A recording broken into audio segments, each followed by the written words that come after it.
అపవాది వాడుకునే వ్యక్తులు ఎలాగుంటారంట, అస్థిరులుగా ఉంటారంట. They have love hate relationship. Sudden గా మనల్ని ప్రేమిస్తున్నట్టు ఉంటారంట, సడన్ గా నువ్వు వద్దుపో, నాకు వద్దుపో అని అంటారంట. అటువంటి వారు ఉన్నారా? కొంతమంది భర్తలు, కొంతమంది భార్యలు ఇచ్చే సాక్ష్యాలు ఏంటి తెలుసా? నా భర్త ఆ పెళ్ళైన మొదటి రోజుల్లో ఎంతో ఆనందంగా, ఎంతో ప్రేమగా ఉన్నాడండి. కానీ తర్వాత నుండి నన్ను అసహించుకుంటున్నాడు, నన్ను అసలు దగ్గరికి రానివ్వట్లేదు, నా దగ్గర నుండి ఏదో వద్దంటున్నాడు, అసలు నన్ను దూరంగా ఉండమంటున్నాడు, నన్ను వద్దే వద్దంటున్నాడు అంటే వారి స్వభావము కాదది. అపవాది వారిని వాడుకుంటున్నాడు.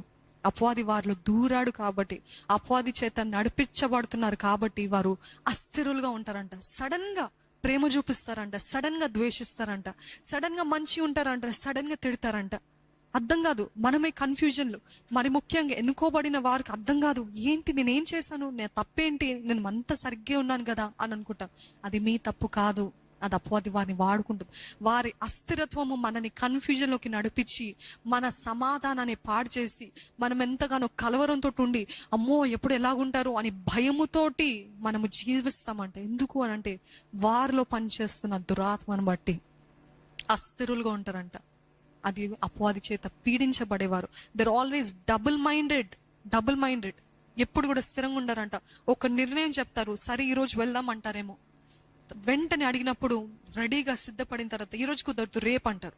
రేపు అంటే మళ్ళీ రేపు కాదు, తర్వాత చూద్దాం అంటే there is no clarity in their life.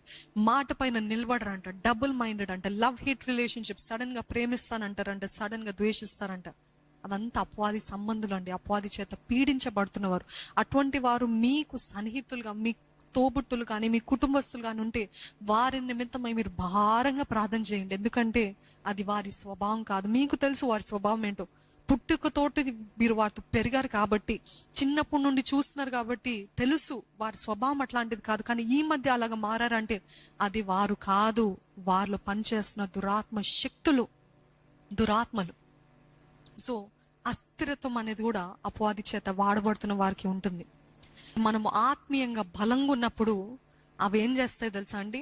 ఇప్పుడు ఇవన్నీ విన్నారు కదా, వినిన తర్వాత అవును నేను ఇటువంటి వారిని ఎదిరించడానికి నా సమాధానము, సంతోషము కాపాడుకోవాలి, నేను ఎంతైనా ప్రేమగా ఉంటాను, నేను ఎంతైనా సంతోషంగా ఉంటానని మీరు ఎప్పుడైతే నిశ్చయించుకుంటారో, అపవాది అంటే ఇంకా ఎక్కువ దురాత్మల్ని తీసుకొచ్చి మనకి విరుద్ధంగా తన కార్యాల్ని జరిగించడానికి స్టార్ట్ చేస్తాడంట. He will begin his work అంట. ఇంకెక్కువ దురాత్మలు తెచ్చి ఏ రీతిగా వీని పడగొడదాము, ఏ రీతిగా ఓడగొడదాము అనేసి ఎక్కువ మందిని తీసుకొని వస్తాడంట. He will team up with other demons to pull you down. అందుకనే మనకు కావాల్సిన